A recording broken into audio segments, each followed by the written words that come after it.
todos los amantes y curiosos de la historia. Bienvenidos a mi canal. Hoy os traigo la vida de Francisco de Asís de Borbón.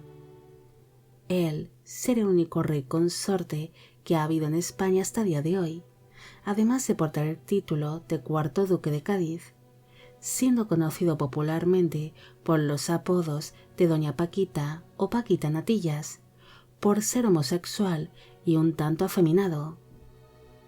Esta biografía es realizada por petición de Mr. Darkness, Irene Azuaje, Valide Sultán, Elías Emmanuel y Teresa Núñez. Francisco de Asís María Fernando de Borbón y Borbón dos Sicilias nació el 13 de mayo de 1822 en el Palacio de Aranjuez, en Madrid, en España. Fue hijo del infante Francisco de Paula de Borbón y de la primera esposa de este, la infanta Luisa Carlota de Borbón dos Sicilias. El matrimonio tuvo 11 hijos en común, siendo Francisco de Asís el tercero de sus vástagos. Desde su nacimiento recibió el título de duque de Cádiz, pero sus padres querían una posición mejor para él y que contrayese un casamiento importante, especialmente su madre, la infanta Luisa Carlota, quien era descrita como una mujer ambiciosa e intrigante que quería un trono para su hijo, ya fuese como consorte o como rey titular. Por esta razón, cuando murió su cuñado, el rey Fernando VII de España, sin herederos varones, en el año 1833, dicha infanta propuso que su hijo se comprometiese con la pequeña reina Isabel II de España, de tan solo 3 años de edad. Pero tal propuesta matrimonial quedaría relegada a un segundo plano, ya que la corona española deseaba buscar un candidato mejor para la reina Isabel.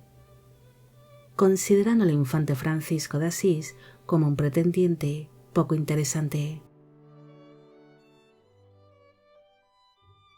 Francisco iría creciendo, convirtiéndose en un muchacho delicado, pequeño, delgado, de aspecto frágil y afeminado, siendo descrito como un joven que tenía la voz aterciopelada, además de andares y movimientos delicados. El infante pronto demostró que no tenía ningún tipo de interés ni por la política ni la gobernación. Tampoco ansiaba la corona, siendo una persona sin ambición que lo único que quería era estar tranquilo y dedicarse a sus pasatiempos favoritos, siendo un gran aficionado a la literatura, la caza, la ópera, el teatro y el arte, aunque también sería un infante muy piadoso y de ideas conservadoras. Tras barajarse distintos compromisos con varios príncipes europeos para Isabel II, finalmente el gobierno español empezó a dudar si casar a dicha monarca con Francisco de Asís o con su otro primo, Carlos Luis de Borbón, que era un pretendiente carlista al trono español. Ambos primos se convertirían en rivales para ver quién se desposaría con la reina Isabel, y ambos eran muy diferentes. Francisco era considerado como un hombre sin apenas personalidad que no mostraba interés por la corona española, mientras que Carlos Luis era un hombre de ideas fijas y que ambicionaba el trono español. Por esta razón, finalmente se decidió que Francisco de Asís debería ser el futuro esposo de su prima, la reina Isabel, debido a que nunca intentaría arrebatarle la corona a su esposa y no se entrometería en la política española. Francisco era llamado cariñosamente por sus familiares y amigos como Paco o Paquito, pero ante su aspecto y comportamiento afeminado, en círculos más cerrados y privados le llamaban Paquita, haciendo alusión a su homosexualidad. Cuando a la reina Isabel II le notificaron que se iba a casar con su primo Francisco, ésta exclamó: «No, con Paquita no», Isabel era para entonces una adolescente que sentía una gran pasión hacia los hombres y le horrorizaba la idea de casarse con su primo homosexual, asegurando desde un primer momento que aquel matrimonio estaba condenado al fracaso. Unos días antes del enlace, Isabel se mostraría muy apenada ante aquel desdichado casamiento y le dedicó estas palabras a su madre, la reina viuda María Cristina de Borbón dos Sicilias. He cedido como reina, pero no como mujer. No he buscado a este hombre para que fuese mi marido. Me lo han impuesto y no lo quería. El 10 de octubre de 1846 se celebró una doble boda en el Salón del Trono del Palacio Real de Madrid, celebrándose tanto la boda de Isabel II con el duque Francisco de Asís como el enlace de la hermana pequeña de la reina, la infanta Luisa Fernanda, con el duque de Montpensier, Antonio de Orleans. Para entonces, Francisco tenía 24 años de edad en el momento de la unión e Isabel acaba de cumplir los 16. Una vez celebrada su boda, se eligió el Real Sitio de la Moncloa para que se llevase a cabo la consumación matrimonial, y según relató la propia reina a sus amistades más cercanas, aquella noche de bodas fue horrible y salió peor de lo que se esperaba. Según contaron la propia reina y algunos de los miembros del servicio, Francisco de Asís se mostraría muy nervioso ante la idea de intimar con su esposa y se negaba a acudir a la habitación donde Isabel se encontraba esperándole, vestida tan solo con un fino camisón que había sido elaborado únicamente para la ocasión. El nuevo rey consorte hizo esperar más de media hora a su mujer, algo que impacientó demasiado a Isabel, y cuando al fin hizo acto de presencia, la reina quedó muy sorprendida al ver a su marido en ropa de cama, llegando a exclamar: «Pero Paquito, si llevas más puntillas que yo». La consumación matrimonial no sería satisfactoria para ninguno de los cónyuges y se intentó finalizar lo antes posible, debido a que ambos se sentían muy incómodos.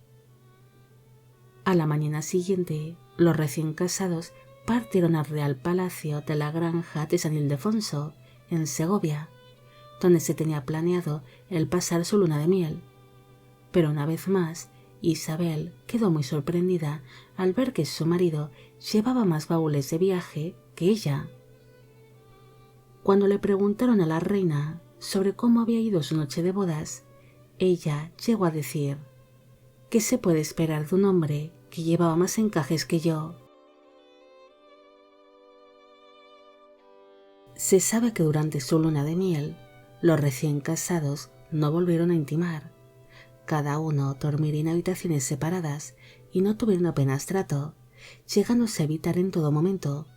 Incluso se dice que cuando no tenía más remedio que coincidir en una misma estancia de dicho palacio segoviano, la pareja se mostraría muy incómoda y pareció odiarse. Cuando los monarcas regresaron al Palacio Real de Madrid tras su amarga luna de miel, su relación empezó a mejorar y empezaron a pasar algo más de tiempo juntos, llegando a haber cierta armonía por algunos meses entre ellos. Pero una vez más, su relación se torció cuando salió a la luz el romance que su esposa, la reina, mantenía con el general Francisco Serrano y Domínguez, con el cual Isabel II había mantenido sus primeras relaciones sexuales antes de casarse, además de que fue uno de los grandes amores que tuvo la reina, pese a la gran diferencia de edad que existía entre ellos, llamándole cariñosamente el general bonito. Aquella infelicidad conyugal y el gran deseo sexual que siempre tenía su esposa empujó a Isabel a mantener numerosas relaciones con distintos miembros de la corte y personajes relacionados con la milicia y la política española. A diferencia de su esposa, Francisco tan solo tuvo un único amante conocido, un noble llamado Antonio Ramos Meneses, del cual llegaría a estar profundamente enamorado y con quien mantendría una larga relación amorosa. El monarca solía escaparse de palacio para poder reencontrarse con su amado, para así poder compartir tiempo junto a él y dar rienda suelta a la gran pasión que sentían, siendo siempre muy cautelosos debido a que la homosexualidad estaba muy mal vista en aquellos tiempos y ambos eran hombres casados. Francisco y su esposa Isabel tuvieron 12 hijos en común. En el año 1849 nació el primer hijo de la pareja, un niño que se llamó Luis, pero este nació muerto. En el año 1850 nació Fernando, pero este falleció a las pocas horas de nacer. En 1851 nació Isabel, más conocida como la Chata. Esta llega a ser princesa de Asturias en varias ocasiones. En 1851 nació María Cristina, pero esta niña tan solo vivió 2 días. En el año 1855 nació Margarita, una niña prematura que falleció con tan solo 1 día de vida. En 1856 nació Francisco de Asís, pero este falleció al poco de nacer. En el año 1857 nació Alfonso, quien acabaría siendo rey de España bajo el nombre de Alfonso XII. En 1859 nació María de la Concepción, pero esta niña falleció durante la infancia. En el año 1861 nació María del Pilar, la cual falleció en plena juventud. En el año 1862 nació María de la Paz. Esta llega a ser princesa consorte de Baviera. En el año 1864 nació Eulalia, quien llegó a ser duquesa consorte de Gallera. Y en el año 1866 nació el último hijo de la pareja, un niño llamado Francisco de Asís, pero este falleció prematuramente.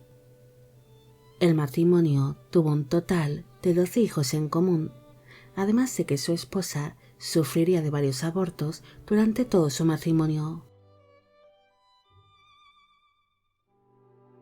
Hay algunas versiones que sugieren que la elevada muerte de los hijos de los monarcas a una edad tan temprana es a causa de la endogamia que existía dentro de su familia y a la alta consanguinidad que compartían ambos cónyuges, provocando así que muchos de sus hijos muriesen tras producirse el parto. Pero lo más seguro es que ninguno de aquellos niños fuesen realmente hijos de Francisco de Asís. Se sabe que al rey le aborrecía la idea de intimar con el sexo opuesto y apenas compartiría tiempo junto a su esposa.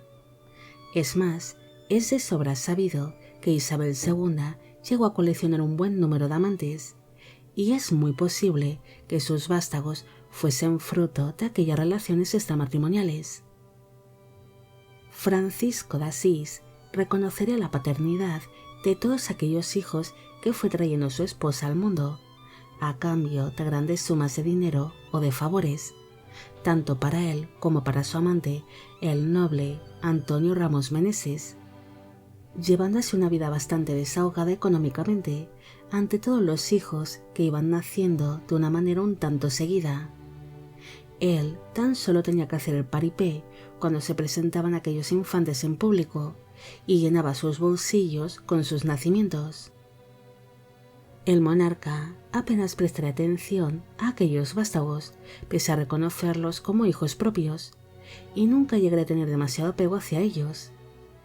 Él se desentendería bastante de sus hijos mayores, aunque sí llegaría a prestar más atención a sus hijas menores, con quienes llegaría a tener más relación cuando éstas se fueron haciendo adultas. Francisco de Asís ejerció como consorte en una época donde la política española estaba un tanto agitada y apenas tuvo cargos destacables, acudiendo tan solo a actos públicos o a las recepciones junto a su esposa la reina. El monarca se ocuparía principalmente de sus negocios y de sus pasatiempos favoritos, además de hacer distintas labores de caridad y mostrarse muy comprometido con la Iglesia, siendo un hombre piadoso y de ideas conservadoras, en una España que estaba siendo gobernada por el bando liberal. El monarca también sería un reconocido mecenas. Él llegó a ordenar las reformas de distintos lugares santos y monumentos de Madrid, aparte de proteger a distintos artistas y arquitectos de la época. También mantendría destacables amistades con algunos miembros del clero, como por ejemplo con la monja conocida como Sor Patricio de las Llagas. El consorte también pasaría largas estancias en los palacios de Aranjuez, Río Frío y El Pardo, donde disfrutaba de unas estancias tranquilas y alejadas de la corte, además de que en tales lugares daba largos paseos y se dedicaba a la caza, que era una de sus aficiones favoritas. Francisco de Asís pronto se cansaría de acudir tan solo a actos públicos o de vivir en un segundo plano, así que le pidió a su esposa más deberes relacionados con la corona española, pero en un principio Isabel II se negó. Ante la negativa de su mujer, el rey amenazó con abandonar el Palacio Real para siempre y establecer su residencia en el Palacio de Aranjuez, además de negarse a reconocer a los demás hijos que fuese teniendo la reina junto a sus amantes. Ante aquellas amenazas, Isabel II rectificó y le entregó a su marido el mando de la Casa Real, ocupándose así Francisco de distintos deberes relacionados con la familia real española, ya que si realmente cumplía con sus amenazas, estallaría un gran escándalo en España que haría tambalear a la corona, y para entonces ésta ya estaba un tanto debilitada. Según iban pasando los años, los monarcas se fueron convirtiendo en motivo de mofa ante la vida privada que ambos llevaban, siendo los protagonistas de sátiras, coplillas y caricaturas que humillaban públicamente al matrimonio. Isabel era vista como una reina fogosa y despreocupada que solo buscaba disfrutar de los placeres de la vida, mientras que Francisco de Asís era víctima de numerosos rumores y de cancioncillas populares que insinuaban su homosexualidad, siendo apodado como Doña Paquita o Paquita Natillas. Uno de los hechos que provocó que el pueblo se mofase de Francisco era por los rumores que decían que el rey orinaba sentado, siendo así tachado de ser afeminado, pero por desgracia esto sería real. Se sabe que Francisco de Asís nació con una anomalía genética conocida como hipospadias, es decir, que sufría de una malformación en su miembro viril, al no tener el agujero de la uretra en su lugar, sino en el tronco del miembro, algo que le impedía el poder orinar de pie o mantener relaciones sexuales normales. También le habría dificultado a la hora de engendrar tantos hijos.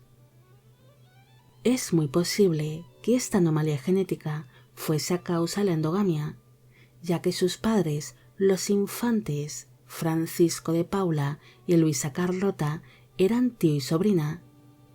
Además de que en su familia existe una gran endogamia, al casarse durante unas cuantas generaciones entre miembros de una misma familia o con personas con las que compartían lazos de sangre. Pese al odio inicial que hubo dentro del matrimonio, el desagrado que sentían el uno hacia el otro y los chantajes que hacía Francisco de Asís a la corona española, los cónyuges lograron llevarse bien con el paso de los años, convirtiéndose en amigos y en confidentes.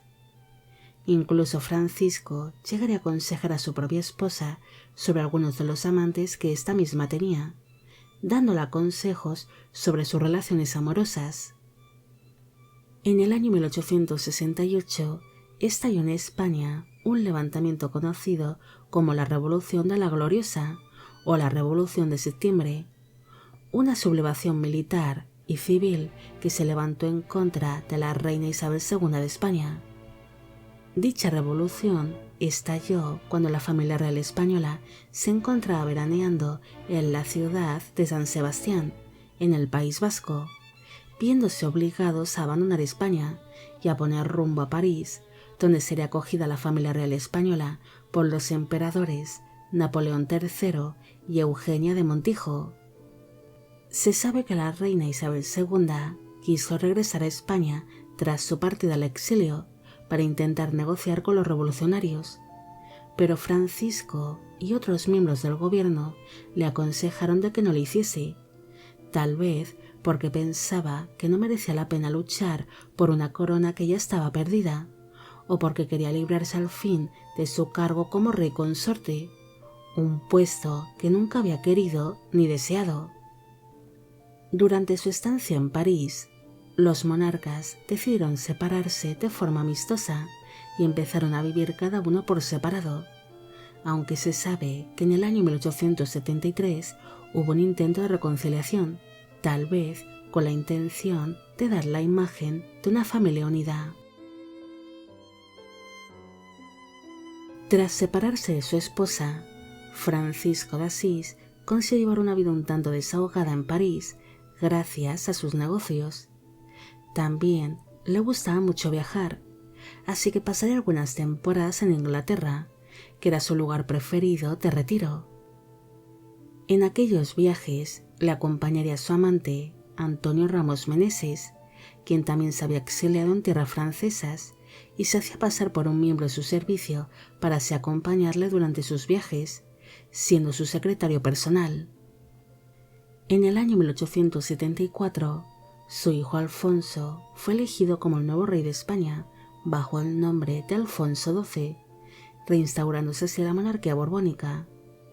Para entonces Francisco había mantenido contacto con sus hijos por carta, aunque la correspondencia que intercambió con su vástago siempre sería un tanto fría, aunque de vez en cuando le daría consejos paternos. Con la llegada al trono de su hijo, Francisco de Asís recibió una pensión y se le permitió el establecer su residencia en el castillo que se encuentra en la población francesa de Épinay-sur-Seine, donde llevaría una vida tranquila y dedicada a sus colecciones de arte. También conviviría allí junto a su amante Antonio, aunque aquella convivencia duraría poco, debido a que Antonio falleció en el año 1882, siendo un duro golpe para Francisco. Durante su retiro en tal castillo, él recibiría las visitas de sus hijas y siguió desempeñando su labor como mecenas, hasta que falleció el 17 de abril de 1902 a los 79 años de edad en dicho castillo.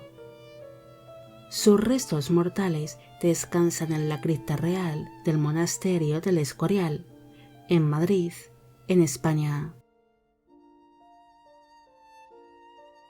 Francisco de Asís fue un hombre que no quería ser rey, es decir, ni como titular ni como consorte, prefiriendo llevar una vida tranquila y alejada de un trono.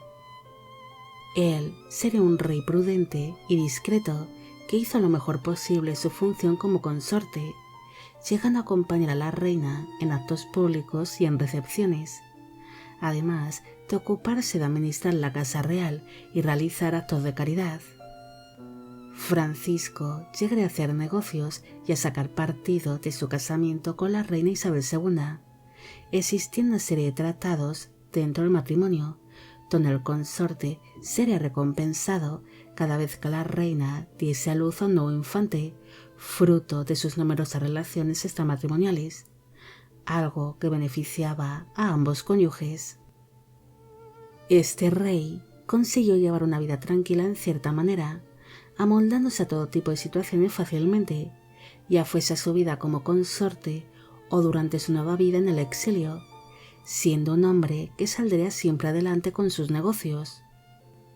Francisco sería un gran mecenas de distintos artistas y arquitectos de su época, dejando su huella en diferentes lugares santos y monumentos de Madrid, pero esta faceta es apenas recordada, siendo siempre visto como el marido homosexual y cornudo de la reina Isabel II de España. Bueno amigos, llegamos al final de la vida de Francisco de Asís de Borbón. Espero que os haya gustado esta historia y espero que todos los que me pedisteis que hiciese un vídeo sobre él también. Al inicio solamente he mencionado a las 5 primeras personas que hicieron esta petición, para no hacer una introducción demasiado larga y aburrida. Los demás seréis mencionados ahora. Esta biografía es realizada por petición de Andrés González, Emil Gómez, Miguel Bernal, Nati Zuleika, Alexo 14, La de Sonora, Araceli Corona, Cristian Herrera, Santiago Palomera, Alicia de Domingo, Martín Tello, Jesús Ignacio Sánchez, Adriana Bayona, Andrea Elizabeth Ramírez, Marelvis Hernández, María José Rodríguez, Victoria Vigo, Omar Rodríguez y Fernando Grapain. Y con esto me despido. Hasta la próxima.